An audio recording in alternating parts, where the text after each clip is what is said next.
मुकालमा बच्चों से में आप सभी का दिली खैर मकदम है। प्यारे बच्चों, अगर आपने इस चैनल को सब्सक्राइब नहीं किया तो फ़ौरन सब्सक्राइब कर लें और बेल आइकन पर क्लिक करें। आप लाइक कीजिए, शेयर कीजिए और ज़रूर कमेंट कीजिए। आज हम बच्चों आपके लिए कहानी लेकर आए हैं बंदरों का पुल। तो आप गौर से सुनिए।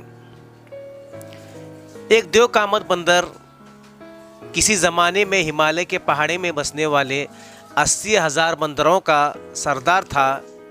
जिन पहाड़ियों के चट्टानों में वो बंदर बसते थे, उन्हीं में गंगा नदी बहती थी, जो यहाँ से बहते बहते उन हरी भरी वादियों की तरफ जाती थी, जिनमें बड़े बड़े शहर बस गए थे और जहाँ एक चट्टान से दूसरे चट्टान तक पानी झाग उड़ाता जाता था। वहाँ एक आलीशान पेड़ खड़ा था।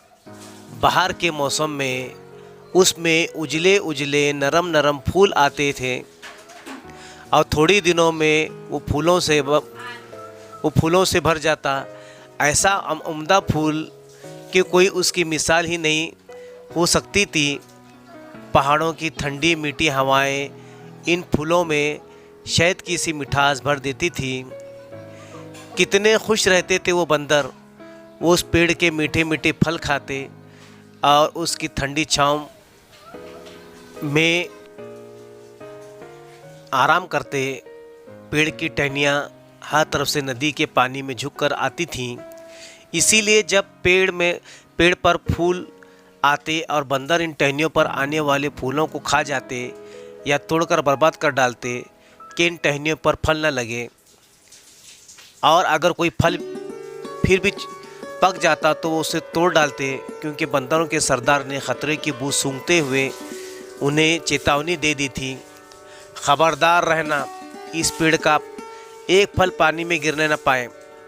कहीं ऐसा न हो कि नदी का पानी बहते बहते इस फल को वादी में बसने वाले शहरों में ले जाए और वहाँ रहने वाले आदमजात इस दिल मोह लेने वाले फल को देखकर उसके पेड़ को खोजना शुरू कर दें। नदी के साथ चलते चलते पहाड़ों से गुज़रते हुए यहाँ ना आ जाए और इस पेड़ को ढूंढ लें जिस पर यह फल उगता है। फिर वो सारे फल छीन लेंगे और हमें यहाँ से भागना पड़ेगा। बंदरों ने उसकी बात ध्यान से सुनी और दिल में बिठा ली। बहुत दिनों तक ऐसा ही होता रहा। पेड़ पर फूल लगते, फल आते, लेकिन एक भी फल नदी के पानी में गिरने न पाता। मगर एक दिन ऐसा भी आया जब एक फल जो चिड़ियों के घोंसले की आड़ में पत्तों में छुप गया था, पककर नदी के पानी में गिर गया। नदी उसे बहा ले गई। फल नदी ही में टपका और नदी के साथ पहाड़ों के चट्टानों में बहता गया। बहते बहते वादी में पहुंच गया, जहाँ नदी किनारे बनारस का महानगर आबाद है। और उस दिन जब ये फल गंगा नदी में बहते बहते बनारस में आया तो शहर का राजा ब्रह्मदत्त नदी में नहाने आया था। राजा नदी में नहा रहा था और उसके दोनों तरफ मछेरे जाल लिए खड़े थे और इन दोनों मछेरों के जाल के बीचों बीच राजा नदी में तैरता था, डुबकी लगाता था और नदी के पानी पर मचलती हुई धूप की किरणों को पकड़ने के लिए हंसी खुशी हाथ पांव मारता था। राजा पानी से खेल रहा था कि वो फल बहता हुआ आया और मछेरे के जाल में फंस गया। वाह वाह, क्या बात है! जिस मछेरे ने सबसे पहले इस फल को देखा था, बेख्तियार पुकार उठा, इस पूरे धरती में कोई ऐसी जगह भी है जहाँ इतने सुंदर रूप वाला फल उगता है। इस मछेरे ने हाथ बढ़ाकर फल उठा लिया और राजा के पास लेकर आया तो उसकी आंखें खुशी से दमक रही थी। राजा ब्रह्मदत्त ने फल को आंख भर कर देखा और उसकी सुंदरता पर हैरान रह गया। वो पेड़ कहाँ होगा जिस पर ये फल उगा है? राजा ने हैरान होकर फिर उसने नदी के किनारे काम करने वाले लकड़हारों को बुलवा भेजा। वो फल उसके सामने रखा और उनसे पूछा, क्या इन्हें ये पता है कि कोई कौन सा फल है और ये कहाँ से आया है? तो हुजूर, लकड़हारों ने जवाब दिया, ये आम है, बहुत उम्दा मेवा आम है। जैसा आप हमारी नगरी में नहीं होता। ये हिमालय की ऊंची ऊंची पहाड़ियों की घाटियों में उगता है, जहाँ साफ हो और धूप निखरी हो। ये पेड़ किसी नदी किनारे खड़ा है और नदी में टपका फिर बहते बहते यहाँ आ पहुँचा। राजा ने सब आदमियों से कहा कि इसे चख कर बताओ, और जब उन्होंने चख लिया तो राजा ने भी चखा और एक आवाज़ होकर पुकारा, बेशक ये फल तो जन्नत का मेवा है, ये जैसा फल तो न सुना न देखा। राजा ब्रह्मदत्त ने फल को चख लिया, मगर चखने के बाद वो दिन रात बेकरार रहता और उसकी ख्वाहिश बढ़ती जाती। एक बार वो सपने में देखा कि जादू भरा एक पेड़, जिसकी हर टहनी पर शहद और अमृत से भरे सैकड़ों सुनहरे फल चमक रहे हैं। हर टहनी पर 100 फल लगे हुए हैं। इस फल को पाना ही पड़ेगा। आखिर एक दिन राजा फट पड़ा और उसने कह दिया। राजा के कहने की देर थी कि एक कश्ती तैयार हुई, गंगा जमुना पर बहती हुई हिमालय की इस वादी में जा सके। यहाँ पर पेड़ शायद मिल जाए। उस कश्ती पर राजा खुद भी सवार हुआ और उसके संगी साथी भी सवार होकर चले। बड़ा लंबा सफ़र था जो उन्होंने तय किया। वादियों से गुज़रते और खेतों के आसपास से गुज़रते हुए राजा और उसके साथी हिमालय के पहाड़ों में जा पहुँचे। एक शाम उन्होंने नज़र दौड़ाई तो उन्होंने दूर से उसे देखा। चाँद निकल आ रहा था और नए चाँद की रोशनी में पेड़ नूर सा नहाया हुआ था। वो पेड़ जिसकी इन सब को लगन थी, उसके पत्तों के बीच में वो मीठे मधुर भरे फल झलक दिखाई दे रहे थे। लेकिन फलों के साथ साथ उस पेड़ पर एक चीज़ और भी थी।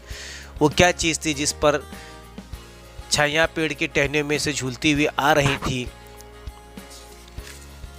वो देखो, राजा ने आदमियों से का एक ने पुकारा, ये तो बंदर जाती है। बंदर उस पेड़ के फल खाएं। घेर लो इस पेड़ को, एक भी बंदर न जाने पाए। सुबह सवेरे हम उन पर तीर चलाएंगे और उनको मार गिराएंगे। फिर हम मज़े ले लेकर उनका मांस खाएंगे और ये फल भी खाते जाएंगे। राजा की ये बातें उसके आदमियों ने सुनी और बंदरों के कान में पड़ी। हाँफते काँपते बंदर दौड़े भागे और अपने सरदार के पास आ पहुँचे। उनके सामने फरियाद की, हाय अफसोस अय बंदरों के सरदार, तूने हमें ख़बरदार किया था, मगर न वो फल एक दाना ज़रूर नदी में जा गिरा और नदी से होते हुए आदमियों के देश में जा पहुंचा। इसलिए तो आदमी फ़ौज लेकर आए हैं। उन्होंने पेड़ को घेरे में ले लिया है और हमारे पास अब लगभग भाग कर कहीं जाना भी मुमकिन नहीं। छलांग लगा कर नहीं जा सकते। हमने उन आदमियों में से जो सबसे बड़ा आदमी है उसके मुंह से बात सुने के सुबह सवेरे हम पर तीर चलाएंगे और हम उनकी मार गिराएंगे, पर हम मज़े ले लेकर उनका मांस खाएंगे और ये फल भी खाते जाएंगे। बंदरों के सरदार ने उनकी बात सुनी और उनसे कहा कि धीरज रखो, तुम न घबराओ मेरे बच्चों। बंदरों के सरदार ने उनसे कहा, मैं तुम्हारी जान बचाऊंगा, बस जो मैं कहूँ तुम वही करते जाओ। बंदरों को तसल्ली देकर बंदरों के सरदार पेड़ की टहनी पर चढ़ता हुआ पेड़ की फांग पर जहाँ पहुँचा, फिर पहाड़ों की तेज़ हवा चट्टानों के बीच से गुजरी और वो पेड़ पर से उछला और कोई 100 कमान की दूरी पर परिंदे की तरह किनारे एक पेड़ के फांग कर कूद गया। नदी के दूसरे किनारे पर उसने एक लंबा सा सरकंडा लिया और सरकंडे लेकर उसने दिल ही दिल में कहा, इस सरकंडे का एक कोना मैं आम के पेड़ से बांधूंगा और दूसरा अपने टांग में, और फिर आम के पेड़ से छलांग लगा दूंगा और पेड़ पर जा कूदूंगा जिस पर से सारे बंदर गुजरेंगे। मैं 100 कमानों की दूरी तक लगा कर आया हूँ और ये सरकंडे उस दूरी को तय करेंगे और अब मैं इस पेड़ से बांध लेता हूँ। ये सोचकर सरदार मन ही मन में खुश हो रहा था और उछलता कूदता हुआ आम के पेड़ में वापस आ गया। आज उसने दिल ही दिल में सोचा, मगर जब बांधने बैठा तो दूसरे किनारे पेड़ की टहनी बहुत मुश्किल से जा पहुँची। सरकंडा तो लंबा था, मगर बंदरों के सरदार ने अंदाज़ा लगाया था कि वो गिरे बांध से सरकंडे की लंबाई कम हो जाएगी। उसने गिरे बांध अपने टांग में बांध ली और पूरा जोर लगाकर दूसरे किनारे वाले पेड़ की टहनी को थाम ली और उसने 80,000 बंदरों को फौज को पुकारा, आए मेरे बच्चों, भागते हुए आओ, मेरे पीठ पर से छलांग लगाकर सरकंडे को पकड़ लो। यूँ तो तुम एक पेड़ से दूसरे पेड़ की दूरी तय कर लोगे और तुम्हारी जान बच जाएगी। बंदरों ने सुना और ऐसा ही किया और एक एक करके बंदर आते गए, उसके पीठ को पार करते हुए सरकंडे से गुजरते हुए दूसरी तरफ पहुंचते रहे। इन सब बंदरों में एक बहुत ही शरीर था जिसका नाम देवदत्त था। देवदत्त ने क्या काम किया, धम से सरदार के पीठ पर कूदा और ज़ोर से उसके ऊपर आन गिरा कि बेचारा ब्रह्मदत्त की कमर टूट गई। ब्रह्मदत्त दर्द सहते हुए पुल बना दूसरे पेड़ की टहनी थामे रहा। मैं बंदरों की फौज उसके ऊपर से गुजरती चली जाए। देवदत्त भी उछलता कूदता हुआ आगे चला और सरदारों को तकलीफ का यह आलम में छोड़कर चला गया। बंदर जाते और इस हवाई पुल से गुजर गए, लेकिन बंदर जाती इस हवाई पुल से गुजर गई, लेकिन नीचे खड़े हुए ब्रह्मदत्त ने सारा तमाशा देखा। बंदर सरदार को चोट लगते देखकर उसके आंखों में आंसू आ गए और उसने हुक्म दिया कि सरदार बंदर को बड़े एहतियात से पेड़ से नीचे उतारा जाए और उसकी टांग में बंदी गिरे खोल दी जाए। फिर उसने नहला धुला कर खुशबू लगाई जाए, अच्छे अच्छे कपड़े पहनाए जाए,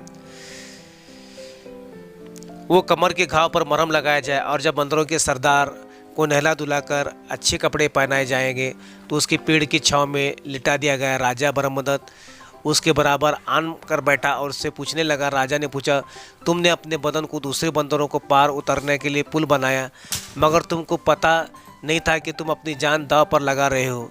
तुमने अपने साथियों को बचाने के लिए अपनी जान दे दी।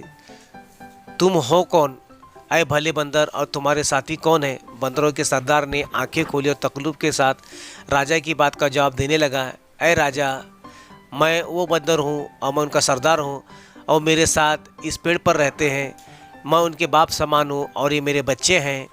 जैसे बाप अपने बच्चों का ध्यान रखता है, सो वही मैं उनके साथ किया। मुझे इस दुनिया से जाने पर कोई अफसोस नहीं, इसलिए कि मैं अपने बच्चों को आज़ादी दिला दी और फिर मेरे मरने से कोई अच्छी बात सीख सके तो और भी सुख चैन से मर सकूं। अब राजा ये जान कर कि तेरा तीर और कमान से मुँह और प्रेम से राजा बनता है। ऐ राजा, ये जान लेके देने के लिए तेरी जान बहुत मामूली है। अपने लोगों पर ताकत के बलबूते पर राज न करना। तुम्हारे प्रजा हैं, इन पर राज करना है तो प्रेम के साथ करना। ये सोच कर कि तुम्हारे बच्चे हैं, बस इसी बात का राजा सचमुच का राजा बन सकता है। जब मैं न रहूं तो मेरी बात याद रखना। ऐ ब्रह्मदत्त, ये कहा और मेहमान आत्मा ने आंखें मोह ली और आंखें बंद कर ली। तब राजा चौंका। राजा के आदमियों ने बंदरों के सरदार की मौत पर अफसोस किया और उन पर एक सफ़ेद उजाला ये किया और राजा हंसते कहते हुए अपने राजपाट पर वापस लौट गया।